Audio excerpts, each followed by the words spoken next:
دوسرا ایشو جو میں سمجھتا ہوں اتنا ہی سلگتا ہوا اور حساس مسئلہ ہے وہ ہے پانی کا مسئلہ۔ اس وقت ہندوستان نے فیصلہ کیا ہے کہ پاکستان کے ساتھ واٹر ایشو پر جو گفتگو ہو رہی تھی اس کو آن ہولڈ ڈال دیا ہے۔ یہ سنجیدہ مسئلہ ہے۔ آپ دیکھ رہے ہیں کہ اس وقت ایک سنگین بحران ہے پانی کا، ایکیوٹ شارٹیج ہے پانی کی۔ اس وقت سندھ، بلوچستان اور جنوبی پنجاب بالخصوص وہاں کا کسان، وہاں کا کاشتکار سراپا احتجاج ہے کیونکہ پانی کی شدید قلت ہے۔ اور ہندوستان نے ایک اور فیصلہ کیا ہے کہ وہ دریائے چناب پر جو ہمارے حصے میں آتا ہے وہاں ایک نیا پروجیکٹ، ہائیڈرو پاور پروجیکٹ کو نصب کرنے کا انہوں نے فیصلہ کیا ہے، اور سندھ طاس معاہدے کے مطابق انہوں نے اس کا ڈیزائن ہم سے شیئر کرنا ہے۔ وہ اس سے انکاری ہیں، وہ وائلیٹ کر رہے ہیں اس انڈرسٹینڈنگ کو۔ کیا بلاول نے کوئی اس پر اس کا نوٹس لیا ہے؟ یہ ایشوز کون ٹیک اپ کرے گا؟ آپ امریکہ جا رہے ہیں، آپ امریکہ جا رہے ہیں، کیا آپ امریکہ جب جاتے ہیں تو ورلڈ بینک کے صدر سے پانی کے مسئلے پر جو انڈس واٹر ٹریٹی کی وائلیشنز ہو رہی ہیں، کیا آپ ان سے ملنے کا ارادہ رکھتے ہیں؟ میں سوال کر رہا ہوں بلاول سے۔ اور اگر نہیں رکھتے تو کیوں نہیں رکھتے؟ جا تو گزرتی رہیں، آپ کو اس اپرچونٹی کا اویل کرنا چاہیے۔ اور جو پانی کا مسئلہ ہے پاکستان کا، اور جو انڈس واٹر ٹریٹی کی وائلیشن مسلسل ہندوستان کرتا جا رہا ہے، اس کو انہیں ٹیک اپ کرنا چاہیے۔ اسی طرح جو ٹریڈ کا مسئلہ ہے اور ہیومن رائٹس کا مسئلہ ہے، جو میں نے ڈاسیر پیش کیا تھا ہیومن رائٹس وائلیشنز کا، اگر وہ پسند فرمائیں گے تو میں بھی پیش کر سکتا ہوں، نہیں تو فارن آفس میں ریکارڈ پر وہ ڈاسیر موجود ہے۔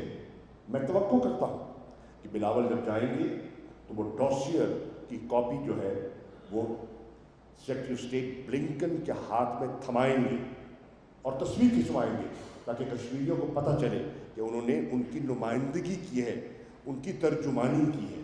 میں ان سے یہ توقع کرتا ہوں۔ الاقصی،